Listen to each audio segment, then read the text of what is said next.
feel like I'm spending so much time trying to justify my illness and tell people, hey, I know I look great, but I can't climb that hill, or I have to get 10 hours, 12 hours of sleep at night. And I don't know who said this, but they said, when you have this invisible illness, you're not pretending to be ill. You're actually pretending to be well. Because you're in a world that forces you to pretend to be well. And that's what they want to see. Hi, friends. Thank you for joining us today for the Secure in God's Embrace podcast. I'm your host, Cheryl Lutz, author, speaker, podcaster, and recovering people pleaser. On the podcast, we like to discuss people pleasing and perfectionism and how these are really just symptoms of a deeper issue. And so we like to look through testimony and time in the Word, ways to overcome these things and find our security and our validation in the finished work of Christ. And today, I am excited to have a special guest, a new friend. Her name is Lori Ann Wood, and she lives with her husband in an empty nest in beautiful Northwest Arkansas. After discovering a serious heart condition almost too late, Lori Ann writes and speaks to encourage deep faith questions along the detours of life. Her work has been published in several anthologies and dozens of print and online venues, including Bella Grace Magazine and the New York Times. Lori Ann's award-winning book, Divine Detour, The Path You'd Never Choose Can Lead to the Faith You've Always Wanted, was published by Cross River Media and is available on Amazon in print and audio form.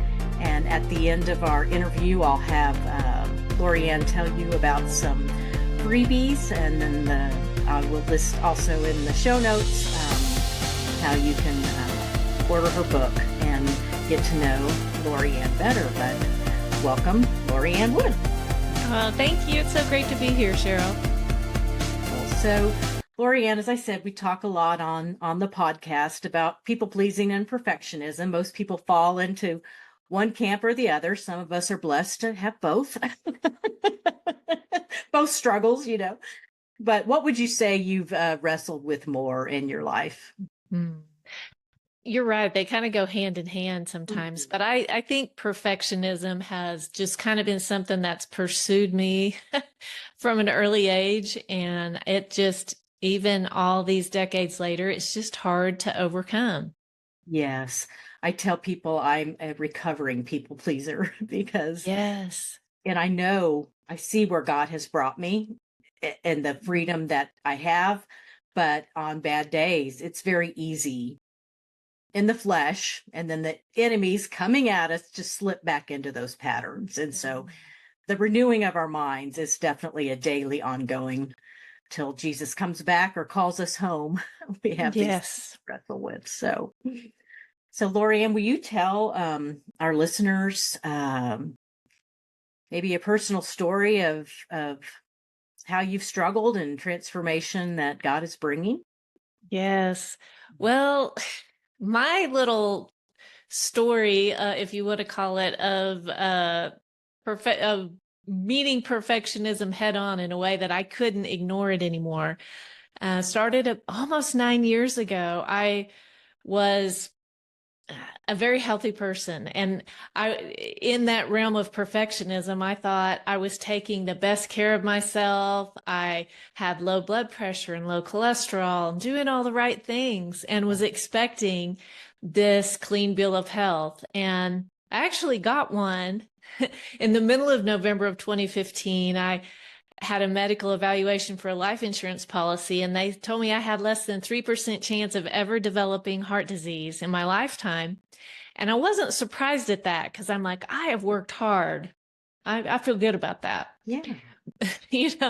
But then 3 weeks later, I felt like I had the flu or maybe pneumonia, and I was just sluggish. It was Thanksgiving week, and I had kids at home. I had kids coming back from college, and I just couldn't get everything done that I wanted to do. And So I went to convenient care a couple of times, and nothing really was resolved, and spent Thanksgiving Day in bed. I could hear the holiday happening without me, and the laughter and the dishes and everything, but I couldn't be part of it. I wasn't in pain.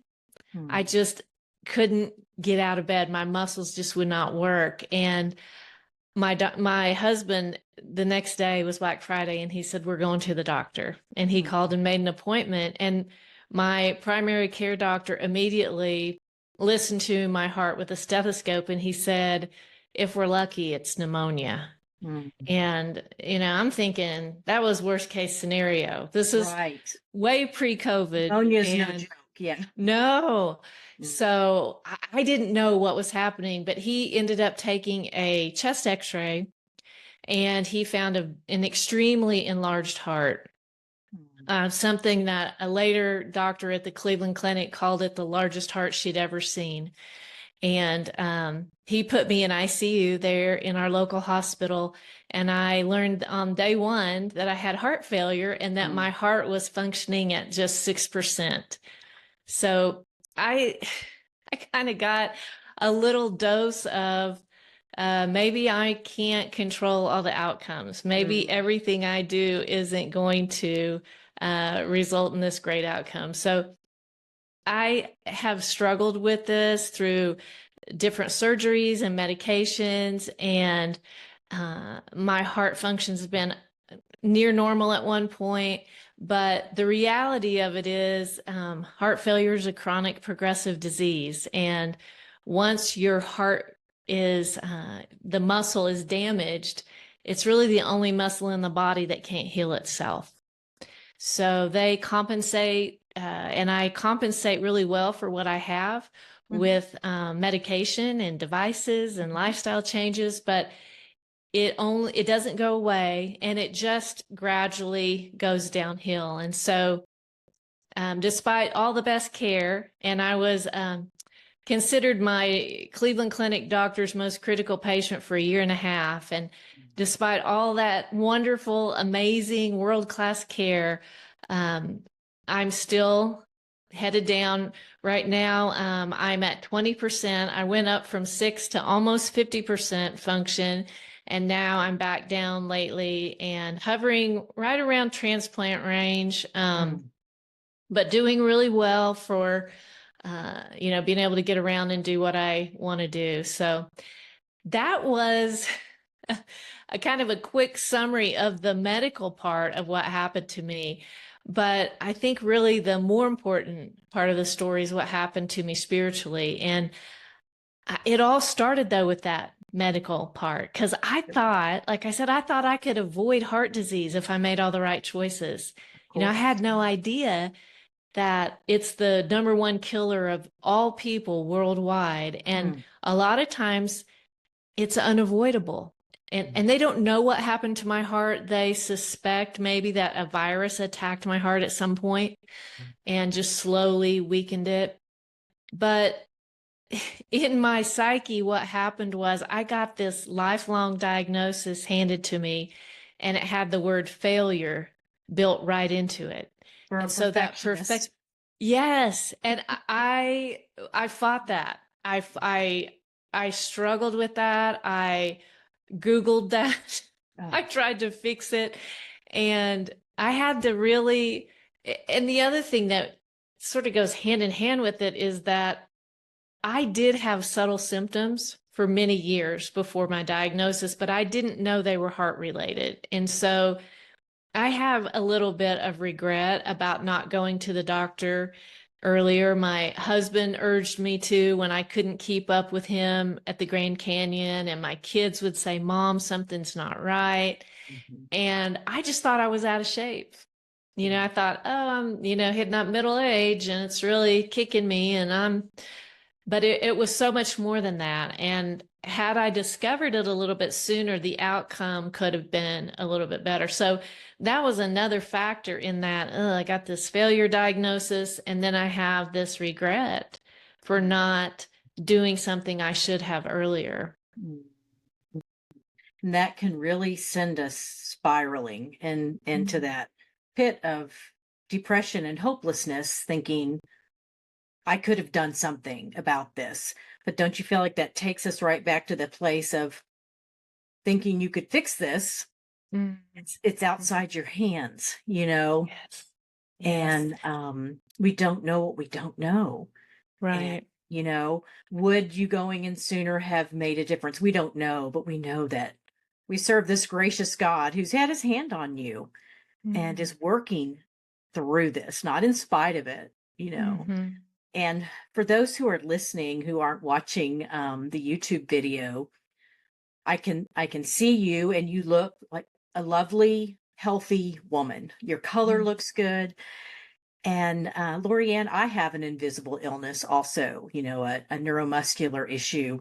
Mm. And one of the things God had to work through with me also within the area of people pleasing is I can look good, but Mhm. not be feeling good at all.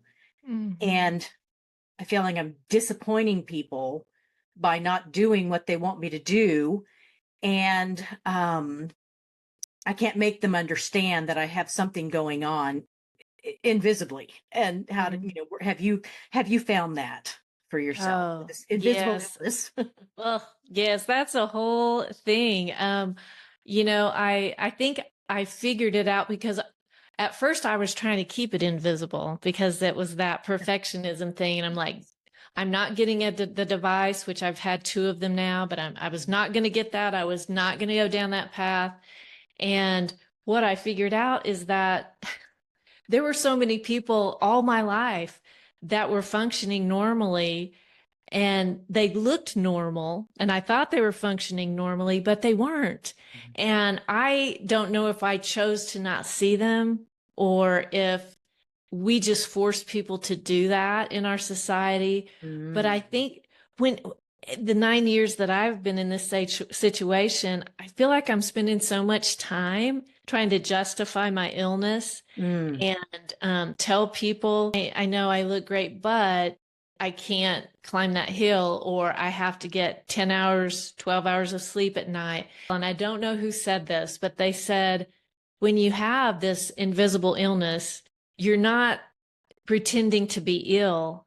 You're actually pretending to be well because that's you're in right. a world that forces you to pretend to be well. And Yes. that's what they want to see. So that's a whole thing and such a hard, hard place to be, to Mhm. have to justify that you're ill and also deal with the illness.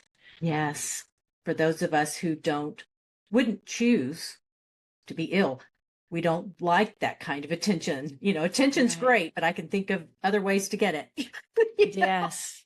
Way easier. Way easier, you know. And yeah, just I've had to learn just releasing all of that, knowing how my heavenly Father sees me, and whether people understand or not, it's not my business in a sense, you know. Right. Right. And yeah, Hard to let go of, but true. exactly. Exactly. Just releasing that, and you pray that the person who doesn't understand and is maybe being kind of vocal about that in a way that's really hurting your feelings or this or that, you pray that they don't ever have to find out for themselves. You don't wish that on anybody, you know. Hmm.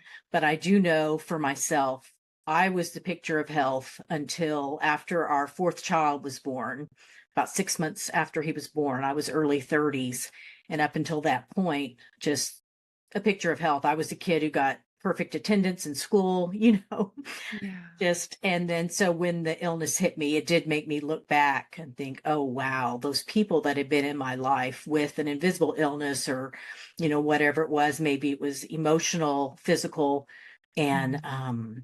it's like you want to go back to all those people at that point. So I'm so Yes. sorry. I'm starting to get it, you know. Yes. Mhm. Yeah, yeah. So Lorianne, in your book, Divine Detour, which Lorianne is a beautiful writer and she shares from her journal, which is sharing from her heart. And it's a beautiful thing to share with the world because those are very personal things. But I know that she's sharing it in order to encourage and inspire, you know, other women or others who are wrestling, struggling in these ways. But you talk about Psalms of Lament, you know, Mm. in your book, and you quote from some. So I thought today on the podcast, I always like to go to scripture. And so we're going to go to one of David's Psalms, Psalm 142. And before I read that, Lori, can you tell our listeners a little bit about the backdrop to Psalm 142? Yeah, so that was one of the Psalms of David, and he was at that point hiding in a cave and likely on the run from an enemy, probably one of those two times that he was escaping from King Saul, and it could have been at Adullam or En Gedi. But Saul and his army would have been scouring the countryside trying to find him. And if they had found David, he had to know that he was facing certain and probably pretty instant death. And so he's in this cave, and it's cold and it's damp and it's dangerous. There's not guardrails up there like when we visit caves today. No one's been in there smoothing out all the rough rocks and keeping you from falling over the edge. And back then, a lot of them had, labyrinths in them for that very reason. And you could easily get lost. We've seen news stories of troops and others getting lost in caves and not being found for days. And then there's no telling what kind of creatures were in that cave. But David was in there seeking some protection from a pursuer and feeling a lot of different things when he wrote that psalm. Very good. It sounds like a dark and lonely, dangerous place. And Yeah. I think that all of us can say we've been there in a sense. Yeah. We feel David hiding in that cave, hiding and there were so many days I just wanted to pull the covers over my head and not get out of bed. Yeah. But I had these little kids running around who wanted their mommy, And but it's a hard place to be. So what do we need to do when we're there? Let's read this. Psalm 142. It says, "With my voice I cry out to the Lord. With my voice I plead for mercy to the Lord. I pour out my complaint before him. I tell my trouble before him. When my spirit faints within me, you know my way and the path where I walk. They have hidden a trap for me. Look to the right and see. There is none who takes notice of me. No refuge remains to me. No one cares for my soul. I cry to you, O Lord. I say, you are my refuge, my portion in the land of the living. Attend to my cry, for I am brought very low. Deliver me from my persecutors, for they are too strong for me. Bring me out of prison, that I may give thanks to your name. The righteous will surround me, for you will deal bountifully with me."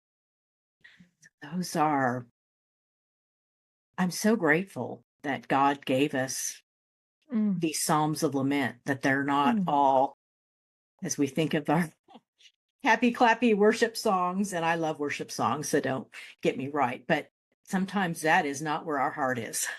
Right. Yeah. And I love the way David wasn't afraid to show, like all the sides of his feelings, because he had to have been so overwhelmed. I mean, I can't imagine that the spot he was in, and to feel, alone or lonely. At least we don't know that there was a place, I think it was in maybe First Samuel, that talked about there might have been 400 men with David, or we don't know for sure, but we all know that we can be alone in the middle of a whole lot of people, even if there were. And I'm sure that he felt that loneliness, like no one understands, exactly where I am. And it had to feel it. Well, he was kind of trapped. Not only did he feel trapped, he probably really was kind of trapped, because if he walked out of that cave, who knows?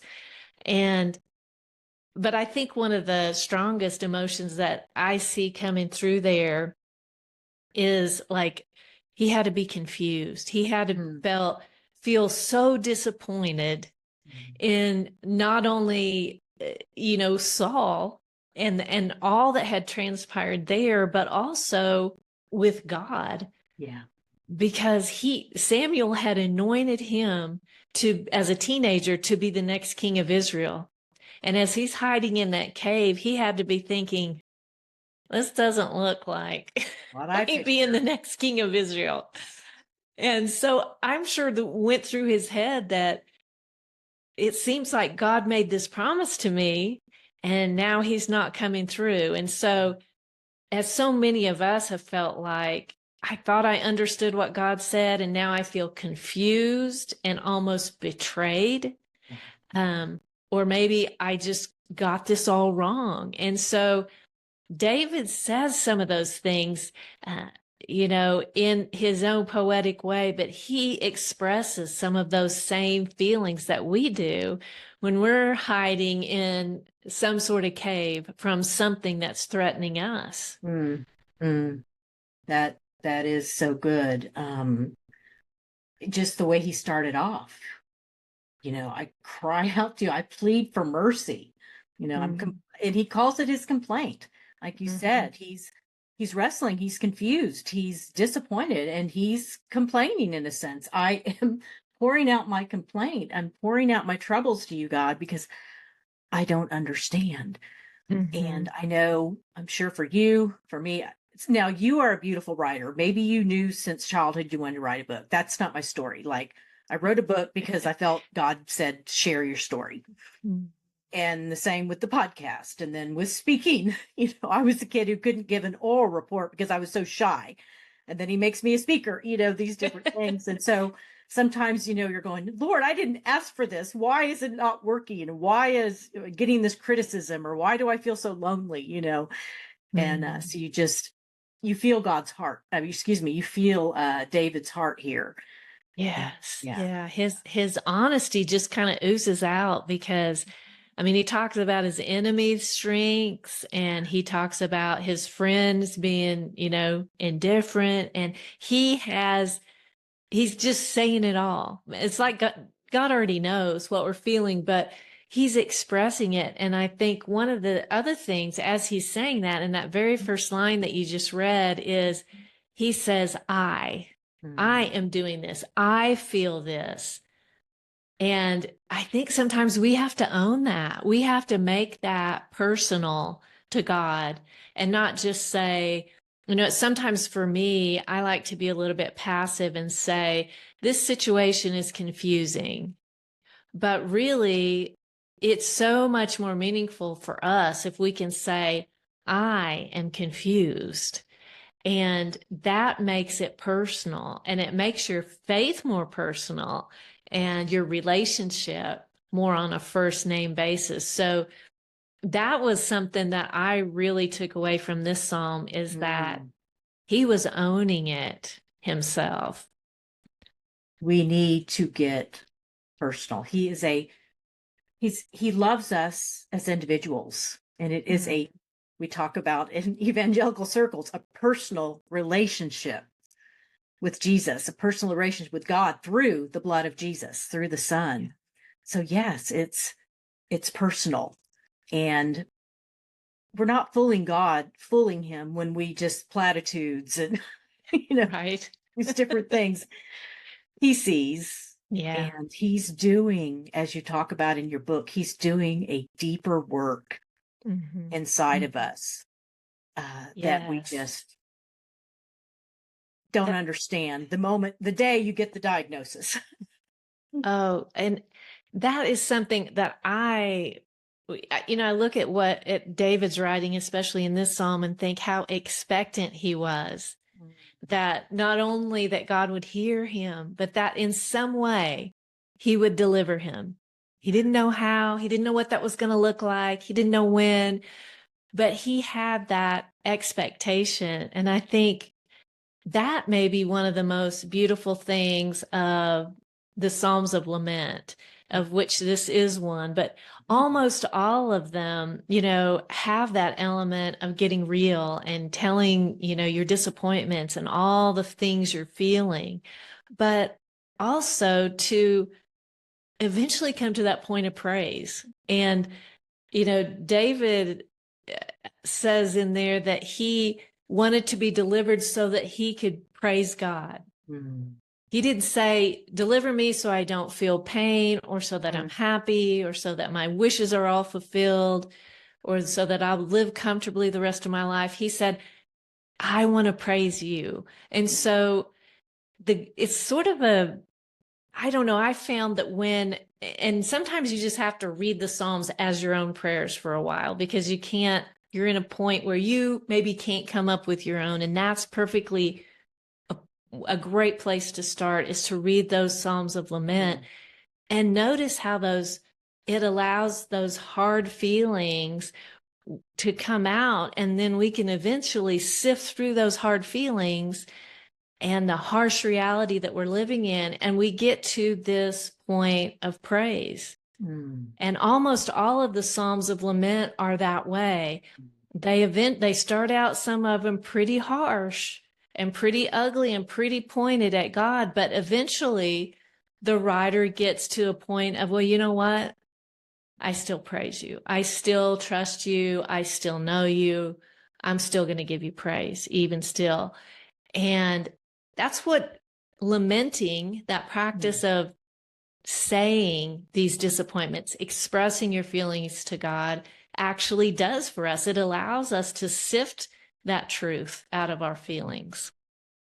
That is so good, because I know for myself, because I hadn't dealt with different traumas and pains from my past, when these things would come up, it was like minimize and move on. You know, Mm-hmm. I'm okay. Okay, that happened for this, and now I'm fine, and we're just going to move on instead of really feeling it. Mm-hmm. We can only do that for so long because we're just stuffing the pain. Mm-hmm. We're burying it alive, and it starts Right. to fester. But if we can get real with God go to these Psalms of Lament and see that process as we feel the pain, allow ourselves to actually feel it, not numb it, Yes. work through it, he brings us to that place like he did for David. And I know one of Satan's tactics is just, you're all alone. No one understands. No one gets it. God has abandoned you. Being real with those feelings like David is here. His spirit is fainting. His enemies have hidden traps. There's no one takes notice of me. No refuge remains to me. No one cares for my soul. That's how he's feeling. Now he knows up here that God cares for his soul, but this is how he's feeling right now. Mm-hmm. And I cry to the Lord. I say, you are my refuge. Oh, I do have a refuge. My portion in the land of the living. Attend to my cry, for I am brought very low. Deliver me from my persecutors, for they are too strong for me. We have to acknowledge that. This is not something we can do on our own strength. And again, that chips away at our perfectionism, right? Yes. It Yes. chips away, this is too much for me, Lord. It's too strong. Bring me out of this prison. Verse 7, that I may give thanks to your name. The righteous will surround me, for you will deal bountifully with me. Wow, what an ending from the It's beginning. so, Right? yes, from where he started. It's so, and I think it's a great example of, lamenting is unique to believers, because we can feel that, that disappointment, but we almost have this betrayal mixed in with it. Like, oh, I feel this disappointment. I'm confused. I have this complaint, but I trusted you, but I had faith in you, but I had my allegiance with you. And so we kind of have this mixed emotion going on, and it's hard. But if you can take that first step, like you said, to, not bury it, to express it, because and I think maybe perfectionists are the worst, is that we want to just slam that bedroom door and shut God out when things aren't going like we'd hoped. And that's the worst thing we can do, because that's when faith begins to die, is when we go silent with God. It's not when we ask questions. It's not when we complain. It's not when we bring up what seems like inconsistencies to God. He can handle that. But that silence is a killer. That's what we have to guard against. That's so good, Lorianne. I really appreciate you bringing that out. As I was looking at it, and David feels like these enemies are pursuing him, and he's near death, and I thought about your heart failure journey and just how you've lived with that expectation of death, in a sense, if that makes sense. And there was a quote by Matthew Henry, I think, that had me thinking about that. It says, "There is no cave so deep, so dark, but we may out of it send up our prayers and our souls in prayer to God." And it was a great terror for David to be so hotly pursued in every moment in expectation of death. Yet when he had such a presence of mind as to pray this prayer, and wherever he was, still had his religion or his faith about him, prayers and tears were his weapons. And did you find times that those were your weapons in this fight? Yeah, and I think that goes along with exactly what we were talking about, that to me, they felt like they were the weapons that I was using to hang on to my faith. It was almost like a tether that I was trying so hard to not let go of. And when I realized that I could lean into that lament, because I think some of us grew up with the saying that if you don't have anything nice to say, then don't say anything at all.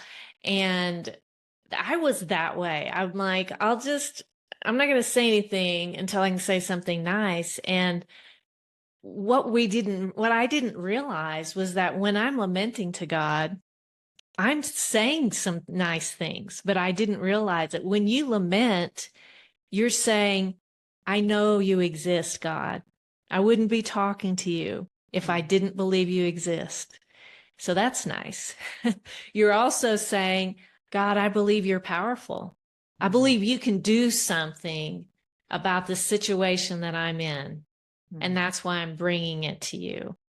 And you're also saying, I believe you love me. I believe that you care. And I believe you're listening to what I'm saying, or I wouldn't be talking to you about it right now. So while it feels like at first that we're being almost disloyal, what we're really doing is reaching out to God and saying, I believe you're there, and I believe you're powerful, and I believe that you love me no matter what happens. And that is the thing that can really strengthen our faith at times when it feels like it's getting a little bit crumbly and we're slipping a little. That's where we can really dig in and get some foothold. That's great encouragement. Great encouragement, soul encouragement. This is what will feed us when we're in that place, Lorianne. And I could go on with this conversation, but I'll let the listeners continue, in a sense, purchase your book and, go to your website and continue, looking at these things. But is there anything else you would like, to share with them about, this path that you're on that you'd never choose, but you're getting the faith you've always wanted?